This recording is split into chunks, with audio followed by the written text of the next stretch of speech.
And we are live. Gentlemen, welcome back to another episode of the Mecca of Banter podcast.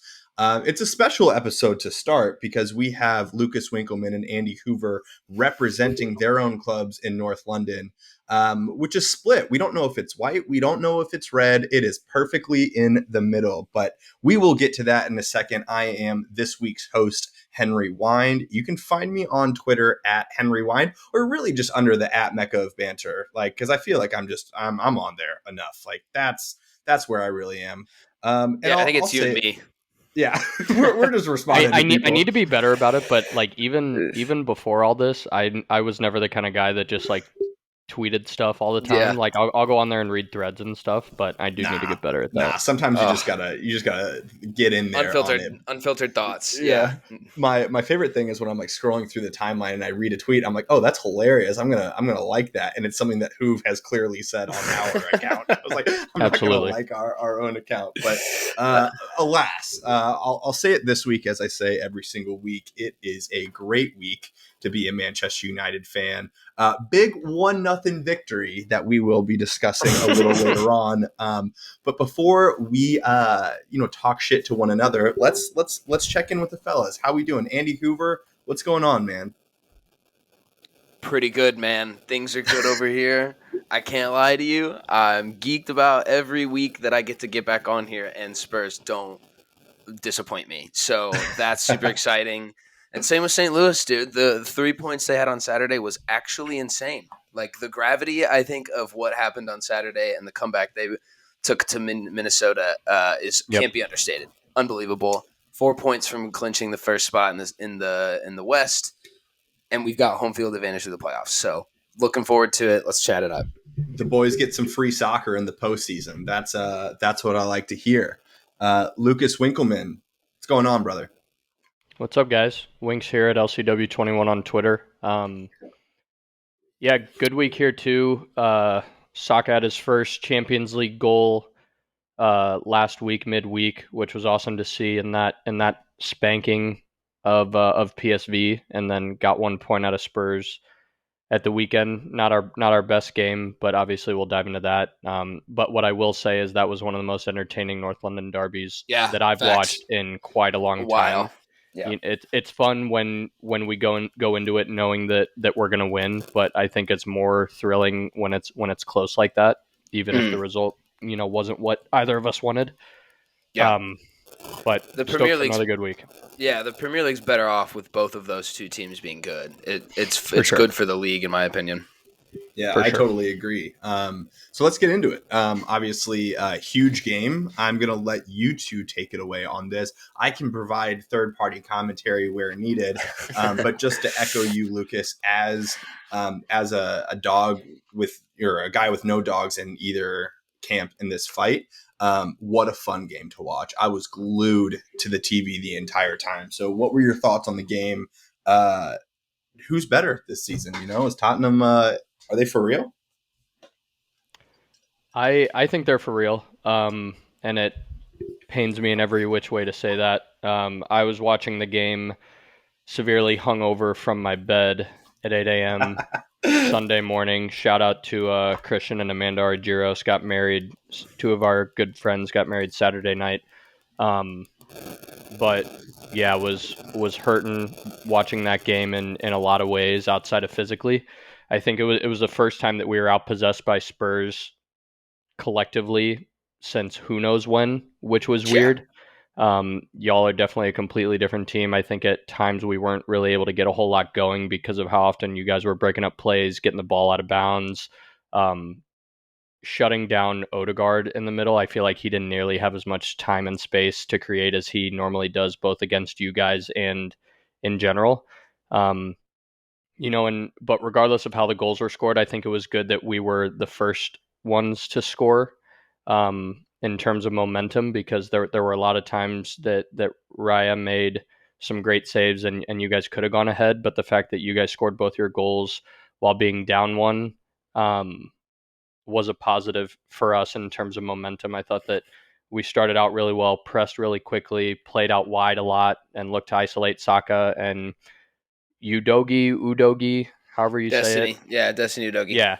More like Especially once he got doggy that. because he's got that dog Yeah. in him, bro. Doggy. Oh, he's got that dog in him. He did until he got that yellow card, and then we really tried to isolate them because we knew he couldn't be diving in as much as he could, and I think that Saka kind of created our first goal off of that. He got the ball on the right wing, and Ben White had a great overlap, allowed him to cut inside, and even though the shot was going to be off target, we fortunately had Mr. Romero's shoulder there to help us out and put it in the net. And fun fact, I think he's now the 11th player and first Spurs player, which was super surprising when I read this, to give up a pen and score an own goal in the same game.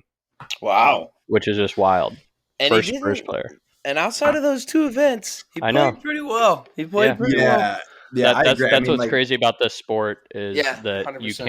you can have a great game defensively and then be responsible for two goals like that, which two just bizarre moments nobody wants, but two crazy things. And I think I think the second one is pretty unfortunate because legitimately, like, he's so close to, like, I forgot who even shot that shot inside of the box. White.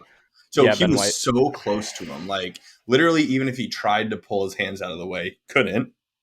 But then it just goes to show, like, the inconsistency of the handball thing. Like, there's been plenty of those where it's been just as close or even further away than Romero was and hasn't been called. And granted, yes, Romero is, like, kind of on the goal line and whatever. You can take that in consideration, but it's still the same rule.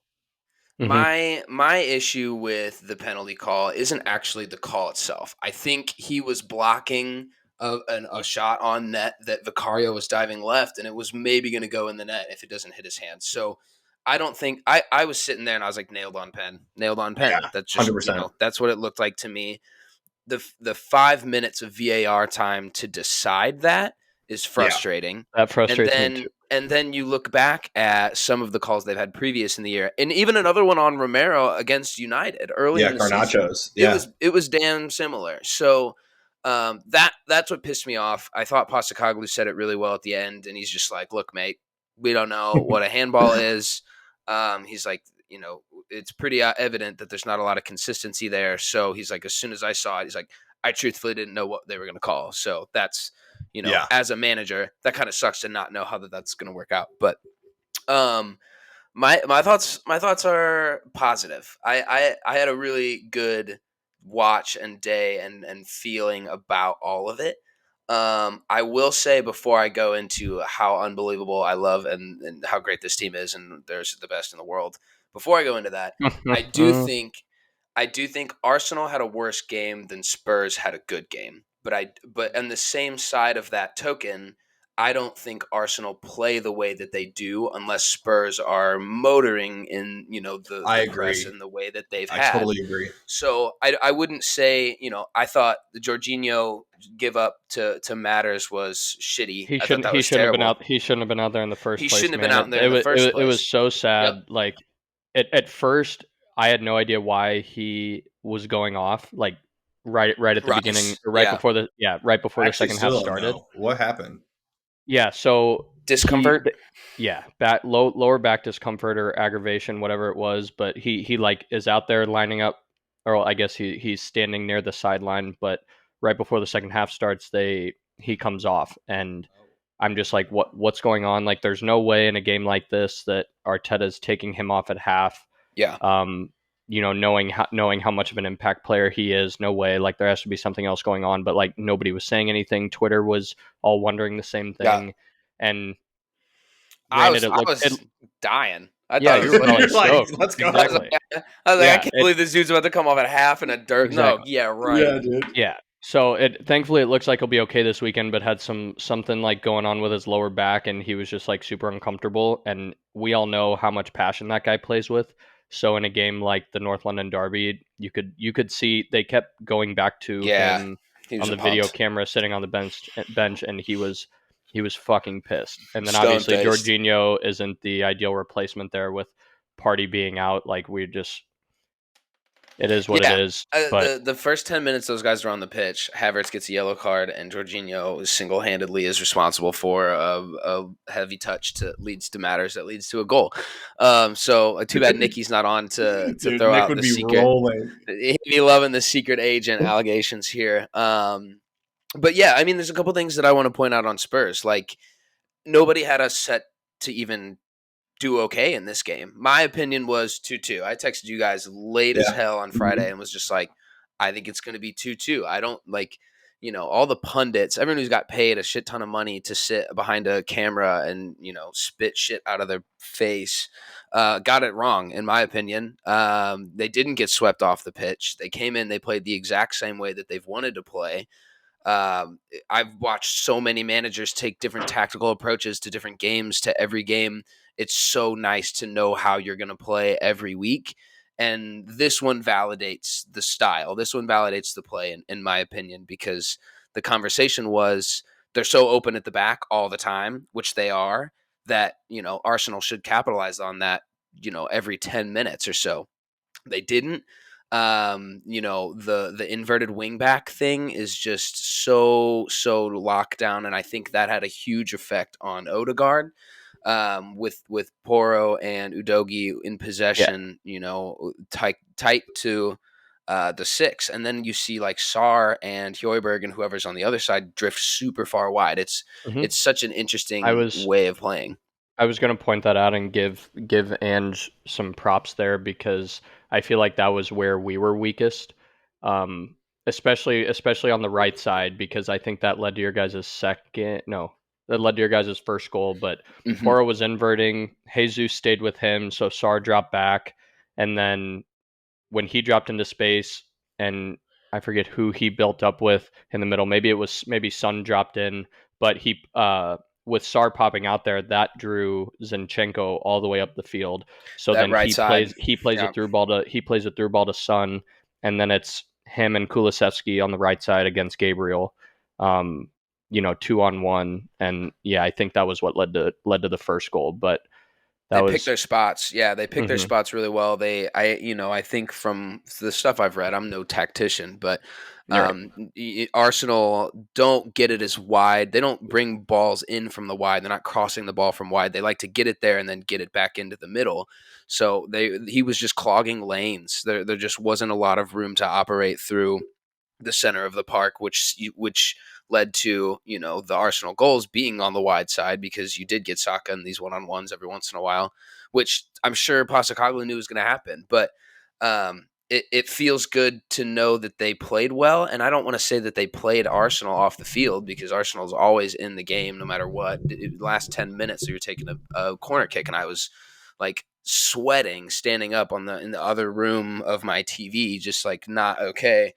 Um, but they played so admirably that I think we can put them back in conversation of one of the best teams. Not one of the best teams is a stretch. This was the first real test that they've had. No offense, and that one wasn't not your guys' best, but even then, you guys could have scored a couple too. Jesus could have had Yeah. one early. 100%. They Yeah. picked up matters on the six. There were a whole lot of things, and it comes back to Pasacaglu, and they went in, and he told Matters straight away. He's like, I know exactly what you're trying to do it there. He's like, do it again. He's like, keep doing it. He's like, I love where you were going with that pass. He's like, you took too many touches. You know what you did wrong. He's like, do it again.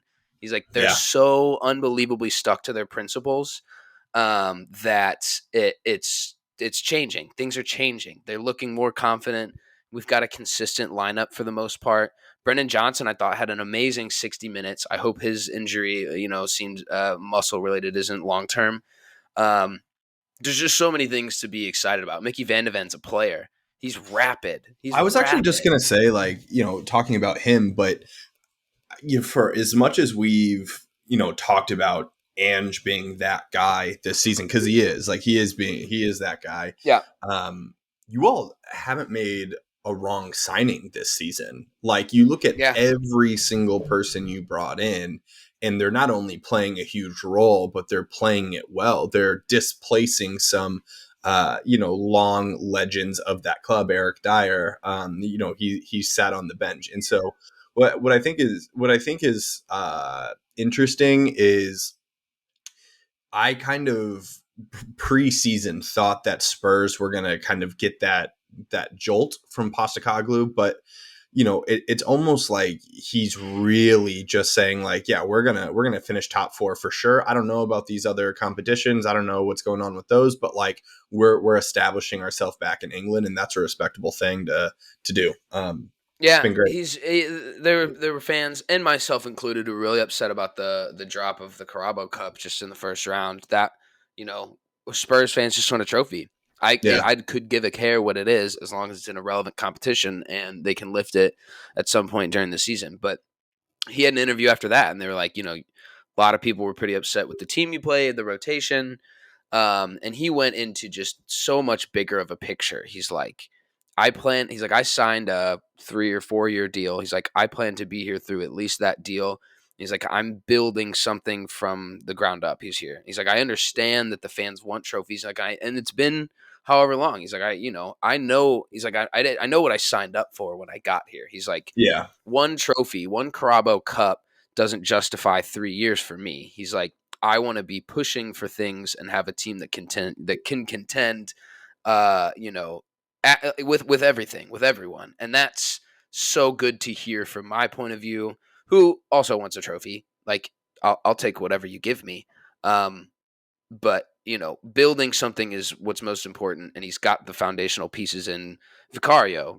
Everyone wants to make a Brentford or a Brighton signing until they make one, and that's Yep. worked out unbelievably for us. That guy's been 100%. nails, to be totally fair. He's great with his feet. He's a cat on the line. He hasn't put many feet wrong. And everyone else would come in. Got to give a shout out to Fabio Patrici from jail. Because he did some really good work before he got thrown into some allegations. But yeah, man, there's the only thing is up. Liverpool next week, and I've never felt better about a cursed fixture that Spurs always have, which is Liverpool at home and at away. So very excited for that one. Okay, gentlemen, moving on from the North London Derby, we are joined back by Nick Haflinger and Connor Sindobry. Welcome to the podcast, fellas. And Connor, you came at the perfect time. We're moving right into Manchester United's 1-0 victory over Burnley. Now, I know that you were doing some bigger things this weekend. You were having some sodas, swinging a couple clubs. But any thoughts on the 1-0 victory from the Burnley game? First off, good to be here, fellas. I haven't been here in like 3 weeks. Yeah. Firsthand, you are right. That's why my voice is gone. And secondly, I think I have to say that like this is the first weekend I think I haven't watched Man United in like maybe 5 or 6 years, and it was the most relaxing, stress. I mean stress-free that I've been in forever. Literally, I was on the golf course when United was playing, and I was like, do I try to put the game on my phone? Do I not put the game on my phone? And I was like, you know what? I'm just going to leave it up to God. I'm going to leave it up to God. I'm going to leave it up to God. And you know what God threw me? God threw us Johnny Evans. So I'm happy with the 1-0 win and a Bruno goal. From the highlights that I've seen, I did watch the 15, 20 minute little like highlight recap. And it looked, I mean, and you can dive in a little more, but to me, it looked like we just won. Like Yeah. the performance that wasn't necessarily there. I did see that Hannibal looked halfway decent. But then again, we were on a losing of 3 games in a row. So I'm happy with a 1-0 win, no matter who it's against, to be honest with you. Yeah, that's a great thing to say. I don't think that we looked like world beaters by any means, but like backtrack to a year ago, and this is like kind of the perspective that comes, the day after or 2 days after the game. Last year, we got obliterated the first 2 games of the season, and then we went on to beat like Leicester, and I don't even remember who else, like 1-0 scraping by games last year. And like neither of them were great, but we went on this huge streak after that. And sometimes we've all talked about it on this podcast. Sometimes you have to win ugly. And that for sure was winning ugly for us. You saw our lineup, Johnny Evans and Lindelof holding it down at the center back pairing. Thank God that was this week and it wasn't against Arsenal. It wasn't against Tottenham. So yeah, I mean, 3 points is 3 points. I'm stoked on it. But there's definitely a couple of players that just kind of looked disinterested, to be honest with you. It's kind of been the same story for a couple of weeks. But then on the same account, like I'm not going to just like shit on Manchester United this week, but there's a couple of players that really, really are looking like they're figuring it out and giving it their all. I mean, Bruno got the goal. His finish was disgusting. That was a great goal. Insane. That was gross. That is such a hard shot to pull off, and he did. But he looks like, I mean, he's just putting in a shift on both ends of the pitch. It's so easy to see. Hannibal, as you mentioned, looked great. I saw a lot of spark and a lot of fight out of him.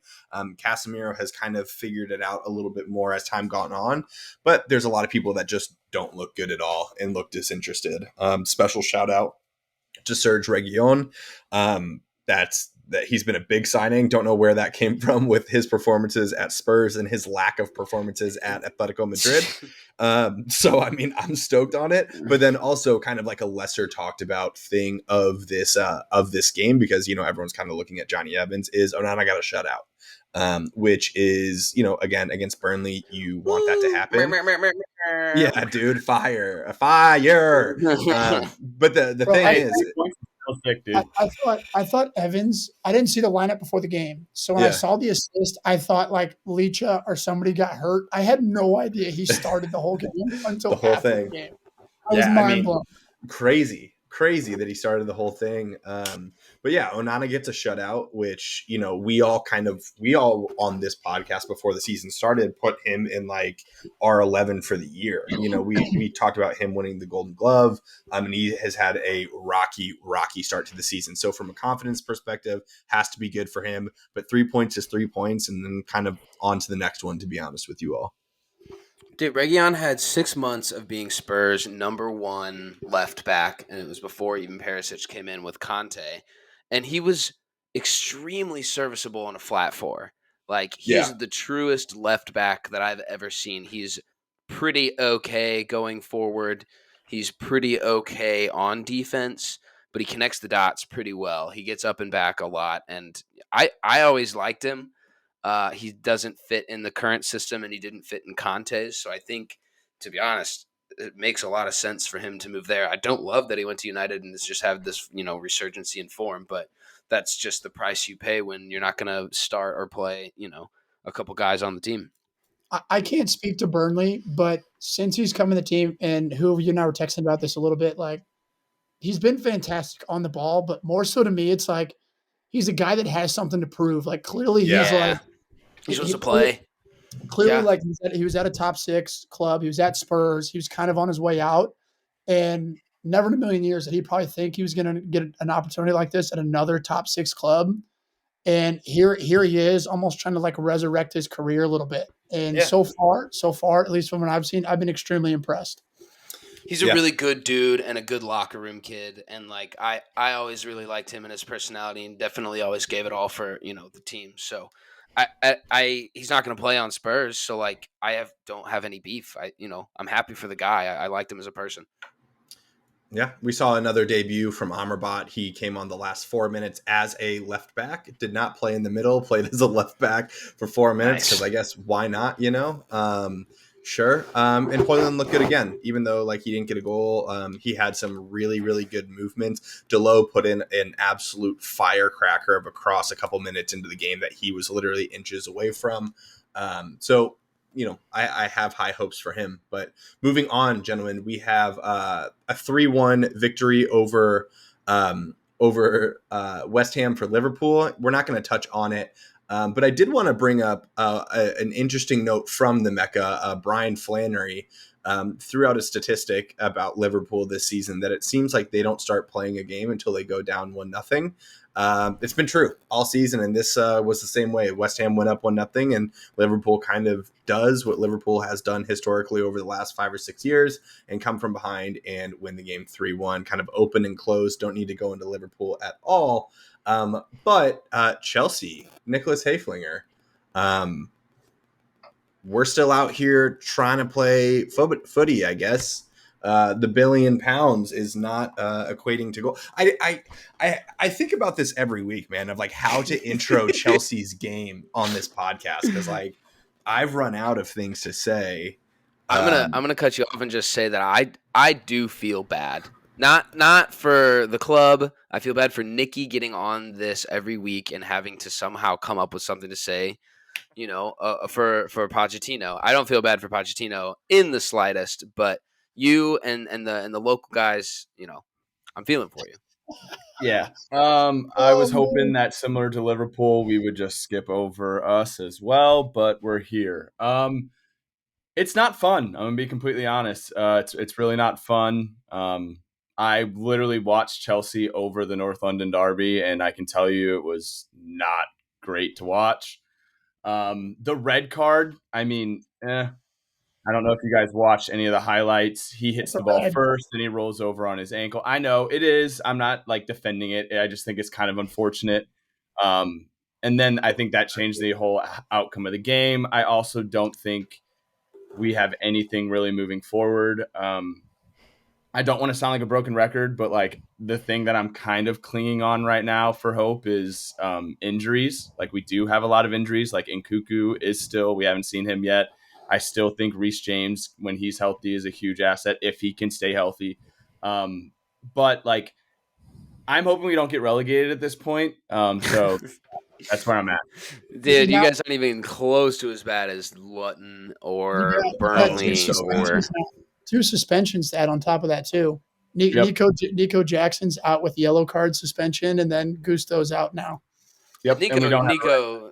I feel bad for Nico. That guy just has been fucking yellow carded for everything. It feels like, I will say. He also can't score a goal.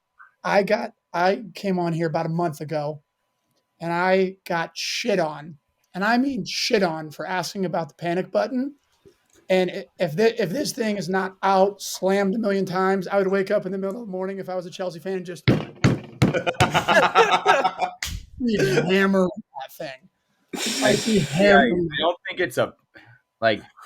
You keep saying that. You have 4 wins in 2023. You have 4 12th. We finished 12th last year, Dobes. It sucked last year. I was panicking button then. Now I'm on this whole real talk.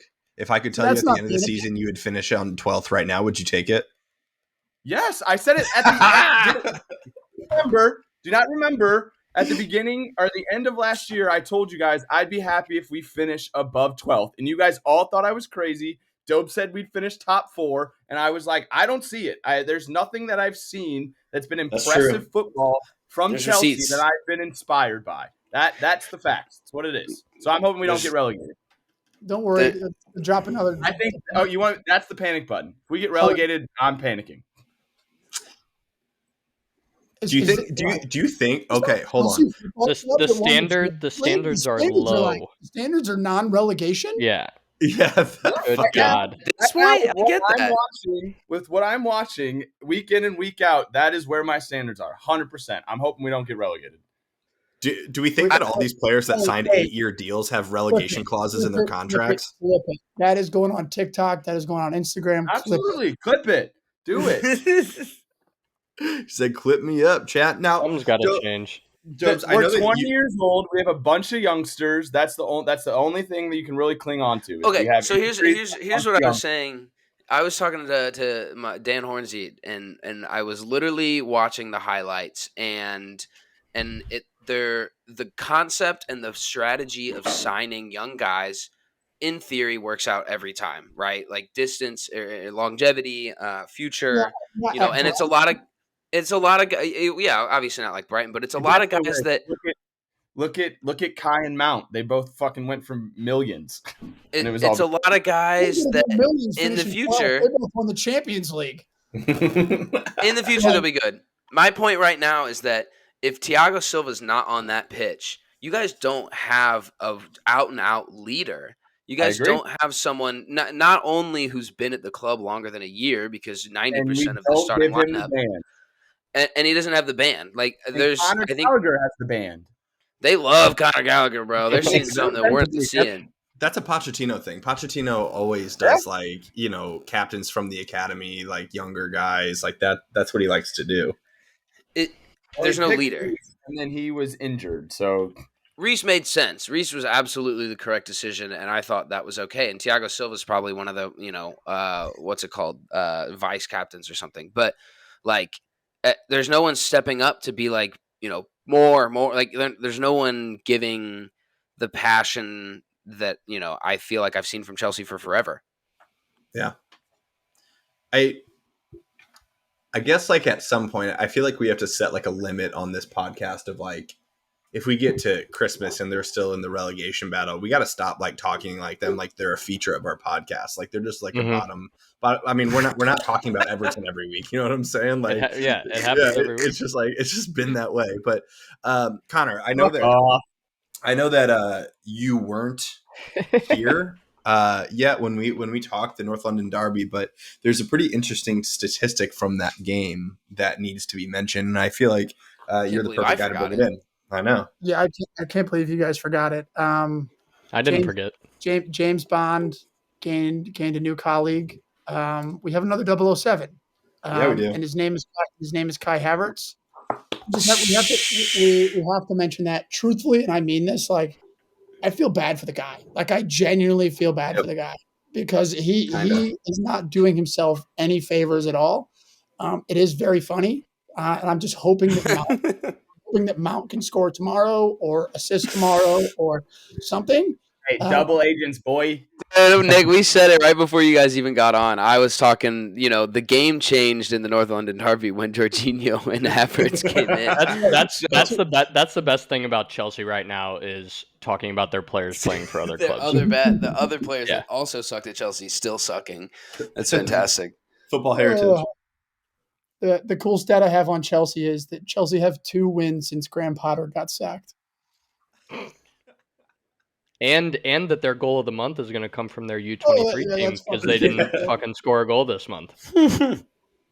More managers than wins. Chelsea's been the United savior. What is crazy, though, I do have to say, it is insane the amount of hate that Ten Hag gets, and Poch is just like not just like scot-free. Like, it's fucking insane. Different levels of expectations, I think, though, too. Ablaze right now. Dude, I don't think he's scot-free, but I think he's scot-free out of, like, Sky Sports. But, they're still looking at it like, rebuild.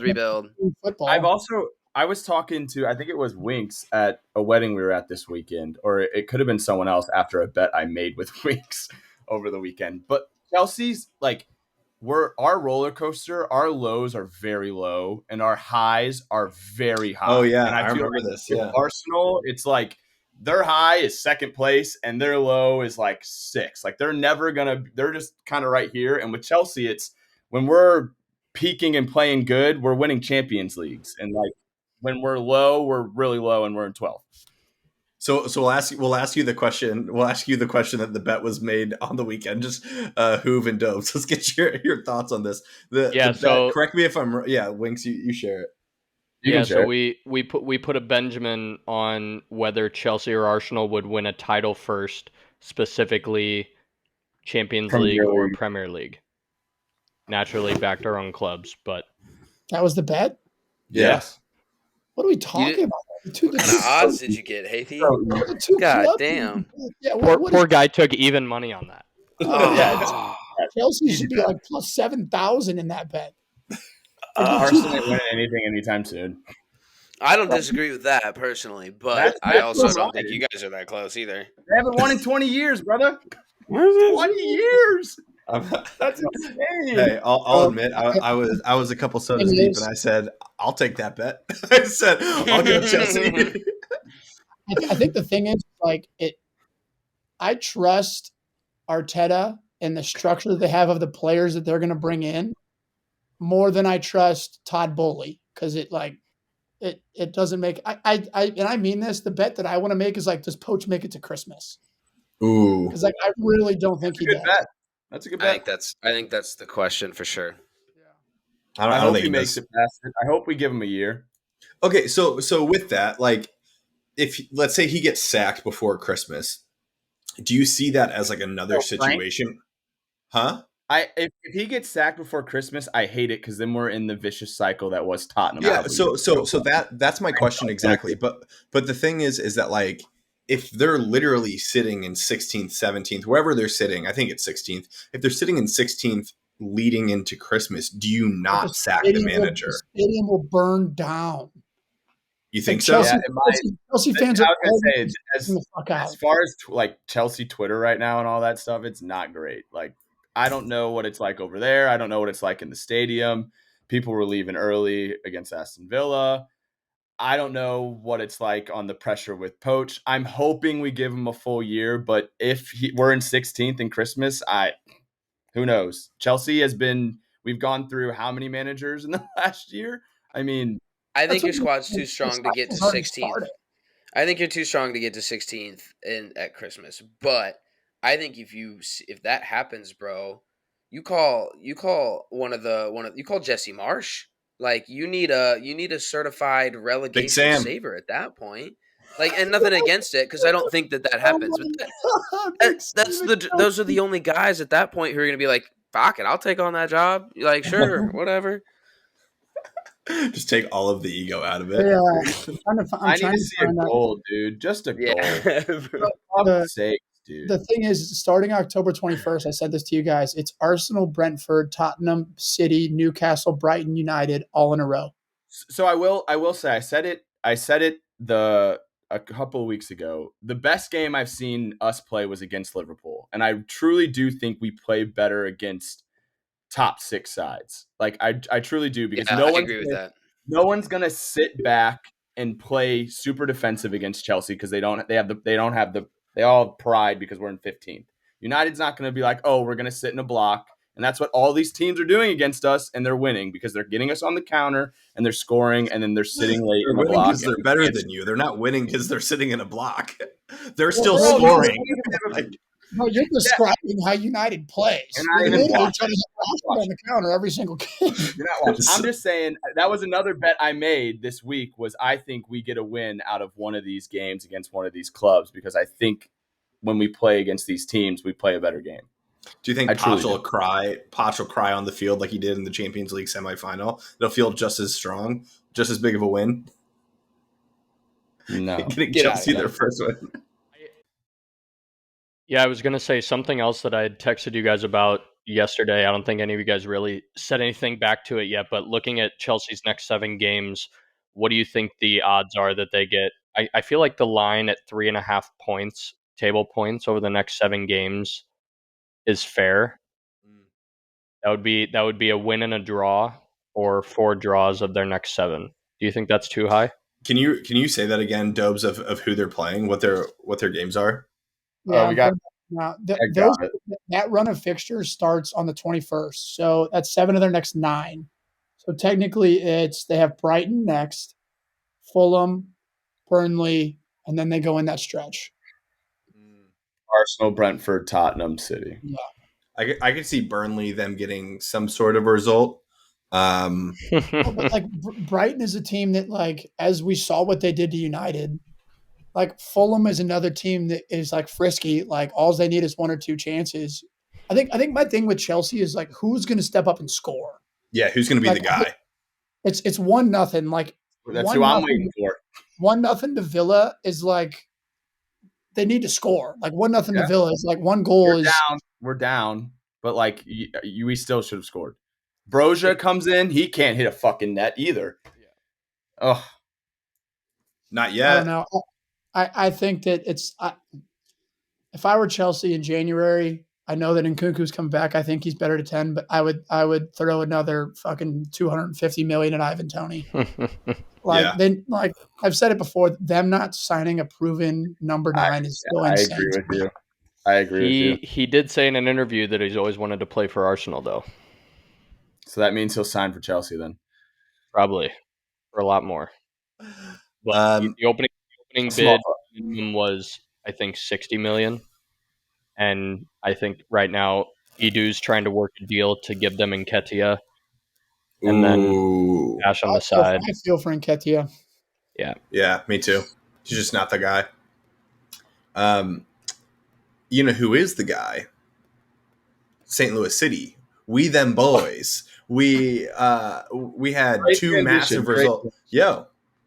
sometimes it comes off the dome. But two massive results in the last week. We had a 0-0 tie with LAFC and a 2-1 victory over Minnesota, which was a massive game. And in all, we officially clinched the playoffs.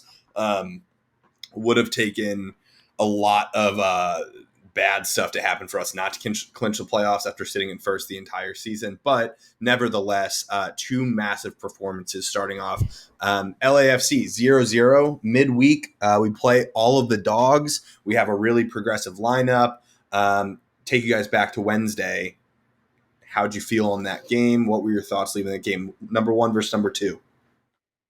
Boys, I just want Frustration. to say this is the reason I join these pods, because I thoroughly enjoy watching City play and watching the team at the top of the table. If you told me at the beginning of the season that we would be playing LAFC in September, us number 1, them number 2, and us leaving with a 0-0 draw, I think I'd take it. I think I'd be like, sign me up. I'll take that any day of the week. I really do. Defending champs in LA, right? It was in LA, right? No, No, it's in St. Louis. Oh, it's in St. Louis. Okay, never mind. At home. But I might sign on the dotted line for that. Is all I'm saying. Like I'm pretty happy with the result. Yes, it was a boring game. Do I think we probably could have scored a couple? Yes, but a draw to LAFC, I'll take. Felt like a playoff game. It did. Yeah. Watching the game, it felt like a playoff game. I think the frustration comes from again, there's been multiple City games where I leave with frustration, but I think it's because I think we could have gotten more out of the game. Like too many times, I think Big Sam and Klaus, it's like they're almost. I know that Klaus isn't that player that's going to like sprint past people like Big Sam is, but they're such similar players. They're both targets, and we almost sometimes refuse to cross the ball, or too many times they were still in the same spot. I don't know. Obviously, LAFC is good, and if we want to go deep in the playoffs, like that's a team we're going to have to beat. So I think that's the frustration for me is I know it wouldn't have mathematically clinched it, but like that was a game to like put the league on notice of like this isn't a fluke. We can do this in big moments in sort of a playoff environment. Yes, we did bounce back at the weekend, but in terms of Wednesday, I was just frustrated to not get a goal. I think I was frustrated with, I don't want to just claim officiating for everything, but I mean, there were 3 different penalty shouts in the same game that like went to VAR, got overturned, or should have gone to VAR, didn't even get looked at. Like there were some like all 3 handballs, I'm pretty sure were like the 3 different things. So I think that was frustrating, especially at home. But it felt like LA was coming in to manage the game. It didn't look like they were trying to like spring the counter. It didn't look like they were trying to like break us down. It looked like they were there to play defense, and that is what happened. There was one I've watched on Twitter and Instagram so many times. There was that one ball that Klaus had kind of like on the wing, and he played that like 70-yard pass over the top to Big Sam. On a string. It was disgusting. It was wild. But 0-0. It was. I left feeling frustrated too, and it literally like as we were walking out of the stadium, some people behind us were talking about like, "Hey, big point against the number 2 team," and that is a little bit of perspective because similar to you, Dobes, I thought that we could have come away with a couple points there, but we take that game midweek where we play all of the dogs. We play, the top line, and we transition into Saturday against Minnesota. Now, granted, we already clinched. So like we were already in the playoffs, and we played a couple days earlier. I expected a pretty heavily rotated squad. But we rotated damn near everyone in the squad and played a much different lineup. And I know that we all had different, varying points of being able to watch this game or being able to watch highlights of this game. So what were your thoughts on it? Seeing the result, it's a huge comeback win, but any thoughts lingering from this one? Mine are just, and I'll leave it at this. It's not really about that game specifically, but glad that we clinched the playoffs. But going into the playoffs and clinching first place, like we just have to have a more consistent lineup and consistent formation. I feel like we've played too many different formations and tried too many different things this year, and it's resulted in a lot of our draws and a lot of our losses. This one worked out, thankfully, but Carnell has to have an idea of. I know that we have an idea of what that starting 11 looks like, but I feel like hopefully Carnell has that plan and that idea for playoff time. No, and I'm pretty sure he came out and said that like there was a quote I was reading about how like he's okay with the rotation because it's worked all year, but like just like you're saying, I know that we're in first, and I know that that was like his like paraphrasing his quote, but like I think the thing to me is like when we're playing these games, like if we want Klaus and we want Big Sam on the field at the same time, like they need to play together consistently. Like they have to get those reps. Like if that's what he wants to do, like then we have to do that. If he wanted to necessarily be Klaus and Gio, like Gio's been hurt, Klaus has been hurt, like we need to see that. Like at this point of the year with 3 games left, like is when you want to be hitting your stride of going into the playoffs. And I don't necessarily know. I don't think I could pick an 11 if the playoffs were to start tomorrow. And I think not necessarily am I concerned about that, but I'm definitely thinking about that if I'm going into a 1-game playoff, not being able to pick a direct 11. Yeah, I guess like I'm okay with like replacing one guy. Like if you look, I mean, we've talked about it a couple of different times. Like if you choose one of the wingers, there's kind of a few guys that can play that position. In some games it's Celio, some games it's Alm when he's healthy, sometimes Gio's out there, sometimes Sam's out there. I'm okay with rotating like one of them, crapshoot of who's doing well in training, but everywhere else on the field you should have those 10 guys that are consistent, and right now it's just not that way. I think this game was a big example of the difference between our dogs and our not dogs. I think the moment Lowen and Stroud came on the field, the game completely changed. I think Blom was then released, which then led to his first goal, which big shout out to him. What a peach of a goal too. I know. I think we I didn't know he had it in him. I didn't know he had it in him. Like I think those guys, like they're drastically different than our backups. And when we want to win games, they need to be on the field. Yeah, I'll be curious. The rotation is part of any postseason push for any team. Champions League, people have to rotate. Carabao Cup, people have to rotate. The Premier League, people have to rotate. Same thing with other sports. So I think the lineup and like the formation is also weird depending on what the personnel is on the field. It seems like we changed lineups, like you said, a couple times, but we got to figure that out. But I guess this brings up a good point, and I'm jumping ahead, in the script here, but we're 4 points away we have 3 games left in the regular season. We need 4 points to clinch number 1 overall, home field advantage, massive things for the team in the postseason. A Kansas City game is in there at home, which obviously like our crosstown rivals, we want to win that game. But let's just say those things happen. Let's say we clinch and we move into the playoffs. What do you see for us? Like, what's our ceiling? Obviously the MLS postseason is different than like what we're used to in the Prem. On the last day of the season, it's not who's number 1 that takes home the trophy. There's a whole postseason. But what do you all see for us? First, I want to say before we get into it, the Kansas City game's huge. Like, I don't think we should undersell that. Like, I think we should be playing our dogs. Hopefully, Carnell. Like, no Johnny Russell for Kansas City either. Officially, yeah. Oh, lovely. But I think that's like rivalry. We didn't get them the first time. Like, we need to have a statement game for that. But what I was going to say with playoffs, sorry, it just said that I reconnected, but I'll keep going. What I was going to say about playoffs is one thing I like about us is the style that we play is very like in your face, fast paced when we're high pressing. And I think on a 1-game playoff system, that works really well. And correct me if I'm wrong, isn't that how MLS playoff works? This year it's a 1-game, 3-game. Yeah, it depends. It depends on which round you're in. It's like if we were to be the 1 seed, I think we'd automatically go to it's like best of 3. Okay. I think is what it would be, and then it kind of moves to the conference finals from there.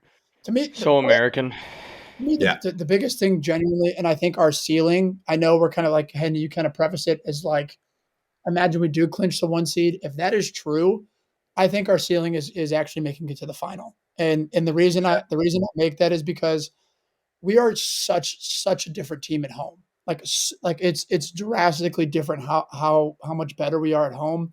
And I think at City Park, like the environment is going to be insane. I genuinely think that at home, I think we have the potential to get there, which is why I think imagine if we have to go to LAFC and try to get a result. Like Yeah. if we can stay at home, I truthfully think this team has the ability to get to the final, and that's the most important thing to me. But then again, it's like a lot of these guys haven't necessarily played in this sort of style of like playoffs. It's like typically all these guys have come from like, Klaus is coming not from the MLS to where it's like you just want to win the league. So it's like who's going to be the guys in these big moments in these playoff games time after time after time to step up. And I do think we have some players that are sort of built for that moment. Like I think Klaus is one of those players that's built for that moment. I think Lewin's players that are built for that moment. And I I think in think those Berkey is playoff, too. absolutely. And Yeah. those are the players you have to have on your roster in order to get something. Anybody can, sort of do it one or two games in the middle of the season, score a couple big goals. It's like you have to have those big game players. And I think that's my biggest concern is do we have those guys in those moments that continuously step up? But if we're at home, I think we do. Yeah, I think that's why the next couple of games are so important. I agree with you with having that home field advantage. I don't think that it's prudent of us to say that a finals visit is, it's very much in the cards. Of course, all of the market. Ceiling, Yeah, I think all the marketing, all the campaign, everything's going to be around. No one ever thought that a first-year team could be where we are, but I think that that's true. I think they're continuing to surprise us, but now we're bought in. And as we head into the postseason, I think the finals visit is pretty legit. Winks, what about you, brother? Yeah, I think you guys hit it all on the head. Knowing, I guess now, probably should have done a little research ahead of time, but knowing that it's like these 3-game series, in hindsight, maybe it will be a good thing that we rotated a little bit and tried, different guys together, for a situation like this. But I hate the fact that that's the predicament in general. But yeah, I think we had a good chance if our leaders, like the guys you mentioned, step up and do their job. We could be having ourselves a cold November night at City Park. I would love a cold wouldn't be colder. Wouldn't be colder than the Leverkusen friendly. Darn right, yeah, that's true. It's wild card matches, then it's round 1 best of 3 series matches, then it's conference semifinals, conference finals, and then the MLS Cup. So is it best of 3, then best of 1? Is each of those best of 3? I have no idea. It doesn't say on the MLS website. Damn. Let's see. First year MLS fan, first year serious MLS fans. I'm going to give us a little grace on not knowing. Conference semifinals is single game elimination. Conference final is single game elimination, and MLS Cup is a single game elimination. Nice. Okay, so round of 3, then 1, then 1, then 1. It's so weird. Yeah, what the fuck's the point? So weird, dude. MLS just does some tire crazy everybody shit. out. And if it's tied, it goes to 15 minutes and then PKs. Okay. Okay, fellas, let's bring it home. We had the Champions League midweek this week. We saw some huge. Yeah, dude. Yeah, see ya. We saw some massive results. So starting off with 2 quick fire results, we have a Barcelona 4-0 win and a Manchester City 5-1 win after conceding that first goal. Don't need to dive into it too much on those two. Kind of expected for both of their opponents. I will say Barcelona looked incredible. João Felix linking up with Lewandowski is disgusting. He's settling in super well there. Nice. Yeah, it's nice, going to a team with João Felix and him immediately settling in. But let's start off with Arsenal. Let's start off with Arsenal. Lucas Winkelmann 4-0 result over PSV. Yeah, fucking awesome for our first Champions League game in quite a while. I think that's like exactly how you want to set the tone. Joining this tournament. I mentioned it earlier on the pod. Saka had his first Champions League goal, long overdue, but really happy for him. Him, Trossard, and Odegaard all played fantastic. Our whole team did, but those 3 especially each had a goal and an assist in that game. And I think that, it's no surprise that Trossard can step up when he's needed.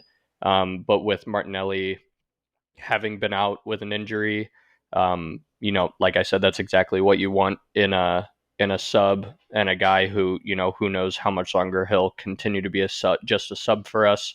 But what a pickup he's been ever since we signed him last January. Yeah, I mean it was a thrashing at the Emirates, and we have Lens next, and I predict something similar. I do want to give you some But credit. I mean, like as we were dissecting these groups, like PSV was like someone who we talked about like maybe being a little bit of a surprise. I know that they lost some guys last year, like Xavi Simmons is on RB Leipzig now, but they have some guys who are definitely worth watching week in and week out. They have 3 Americans. I think they had 3 Americans in the starting lineup, which I think is the first time that's ever happened in the Champions League. So that's kind of cool. I'm looking at it, and it looks like it's just 2. Malik Tillman came on in the 66th. Gotcha. But nonetheless, and then Pepe came on in the 90th. Gotcha. So it was just Serginho. But yeah, they definitely got some dogs, and that's why I think it was such a big deal. Not only for the Champions League, but ahead of the North London Derby, that we came out like that and set the tone and carried as much momentum as we could. Obviously didn't get the result against Tottenham that we wanted, but just as a tone setter as a whole, I'm very, very happy with that. And hopefully we carry that through the rest of the group stage. Yeah, it'll be a big one. And then finally, last but not least, we had probably the funniest game. Funniest, most frustrating, whatever game I've seen in a long time. Bayern Munich 4, Manchester United 3. Which, before we dive into anything, I thought we were going to get smacked like 4-0, maybe 3-0. I thought that we were going to get thrashed. And similar to what you said earlier, Nick, of like if you would have told us, a year ago that we would be, number 1 against the number 2 LAFC. If you would have told me that we were to go to Bayern, go to Munich, and lose 4-3, I would have taken it in a heartbeat. I legitimately thought that we were going to get fucking destroyed, and we only lost by 1, which is kind of crazy. I never think that we're going to go into a game we get smacked, and I sure did on this one. Dobes, any thoughts on this game? A ton of frustration. I think the reason being, and I'm assuming that nobody here watched the game because I know Winks Arsenal was playing, and Nick probably forgot what day the Champions League is on. But yeah, I deleted that app. I was watching them both. It's expensive monthly, dude. If you watched our start, I think that's the most frustrating part about it is we started so well, and when you look at the game and you look at our bench. First off, we traveled 3 goalies. We had 2 goalies on our bench, 2 backup goalies. We had 2 kids on our bench who have never started a game for Man United. Johnny Evans, and then I don't even know who the last one was. Scott McTominay. Like, it's like that, you know what I mean? It's like, so I was proud of the effort by the boys in the first 15 minutes because we looked great. We had like 3 or 4 corners. We had a great chance that Højlund just couldn't get to. And then, like, there's no beating around the bush. Like, Onana's mistake was horrible. And then the moment that happened, the entire game flipped. It was like Bayern had nothing the first 15, 20 minutes of the game, but that's what you can't do to teams like Bayern. You can't just hand them a lifeline. And then what is the statistic now? I think it's 34 games now in the group stage they haven't lost in a row in the Champions League. So it's like teams like Bayern that have the quality and talent that they do, you can't give them those chances. But overall, kind of like you said, Han, I mean, maybe it's because we didn't have our full 11, but like watching this Bayern team, like I'm very much okay with a 4-3 result. First off, I didn't even watch it to the end. Like I couldn't have told you it was 4-3. I turned it off in the 75th minute and I was like, oh, fuck, it's 4-3. But like Bayern is very beatable. Like this is a team that like a lot of people took some negatives from this, but based off of like the Bayern that we saw in like against the Bayern Munich, personally, like Eriksen should never play. He's not a player that's built for that system. He's not a player that's built to play against that system. Not against their midfield. Not against their midfield. Yeah, that's get some experience in there with Mount. That's a Amrabat. That's a Mount. That's a Kobe Mano. Like there's so many more options that we could play, but Eriksen was the only thing we could do, and he was abysmal. But we've known that about Eriksen. He's not quick. He's not defensively sound. He's not the player that can do that role. He did it for 15 minutes, and then once Bayern scored, they took the ball, they kept the ball. And I think the biggest concern for me coming out of that game was like nobody stepped up. Like even Bruno, like the heads went down, there was no reaction. And so many times this year we've given up one and then given up a second one instantly. Right away. And that's exactly what happened in that game. Dude, it was weird to watch. Like, I haven't watched Bayern play since I lied. I watched one Bayern game since Kane joined, but or part of one. But it was weird how deep Kane was dropping. Like, I felt like more times than not, Jamal Musiala was in front of Harry Kane. Yeah, 100%. Like as they try and like get counterattacks and stuff. Like it felt like Kane was playing a cam role. I feel like that's more the same than shit more he was than doing like a at false Tottenham. Like he's been doing that. Sometimes, but like when you go to a team like Bayern that's got a midfield like they do, you don't necessarily expect him to still do something like that. Yeah, that's fair. And I think that's the thing. It's like I watched Bayern a bunch this year. One, because I like watching Kane, and two, we're in the same group as them, and like very, very much still in that like Holland was or the City was for the first 2.5 months of the season I last agree. year, where they're still trying to figure out how to play with Kane. Like they're still trying to figure out how to play. And I think he's got like 8-7 goals, but they haven't looked great. Like I've watched Bayern and they have not looked great. And truthfully, they didn't even look great against us. Like 2 mistakes and a pen, like that's a whole completely different game. But then again, like they can hit their stride and very much still win it. But at Old Trafford with a fully healthy squad, like I still think we very much can beat them the next time we play them. That's what I like to hear. That's the confidence we need going into this weekend. And with that, gentlemen, we will wrap this week's episode of the Mecca of Banter podcast. Thanks for listening along. As always, follow us on all of our socials, the TikTok, the Twitter or X, the YouTube, Instagram. Keep your eyes peeled for some content coming over the next week. And hopefully this time next week when we're talking, fellas, we are only 1 point away from clinching that number 1 overall seed after a big win this weekend. Cheers, fellas. We'll see you next week. cheers boys. Cheers, lads.